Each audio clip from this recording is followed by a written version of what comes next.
delighted to have had a very good meeting with His Excellency this morning. We discussed his priorities and in particular his passion for education and to ensure that we can crack down on corruption, to really ensure that the money is going to the people's priorities. And I'm very pleased that on my visit I'm able to announce some additional support from the United Kingdom. In total, an additional package of 307 billion Tanzania shillings, and this will be supporting the President's priorities on education, in particular improving quality of education and ensuring that girls and individuals with disabilities have access to education. We will also be supporting his initiatives on anti-corruption, and we will be providing some financial but also technical support to ensure that we can crack down on that.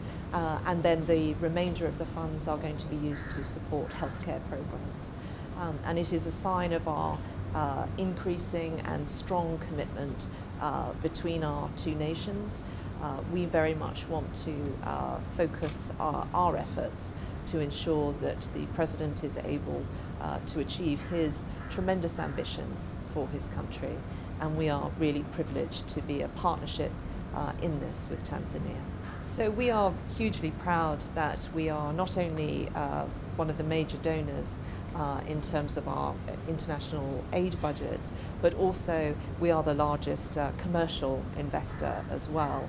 And our partnership is very broad as it is deep. And as well as supporting those things that I can do with my aid budget, investing in human capital, in skills, in all of those things, we also want to ensure that the President's ambition for a win-win relationship on business and investment is absolutely at the forefront of our partnership. So as part of my visit, I've been talking to business.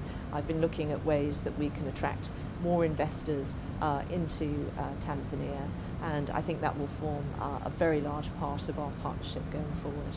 Well, it is clear that the reforms are an absolutely key part of His Excellency delivering his agenda, and I was very struck in our meeting today about the passion with which he spoke about that ambition, and to ensure that investors who are coming in here are going to be good for the nation, and that we can invest in health and education with the revenues from that. So I'm very optimistic about the future. We need to ensure that we are listening to the voice of business, to really ensure that we are doing everything we can to support those good businesses that want to invest here. And so that has been a major part of my visit.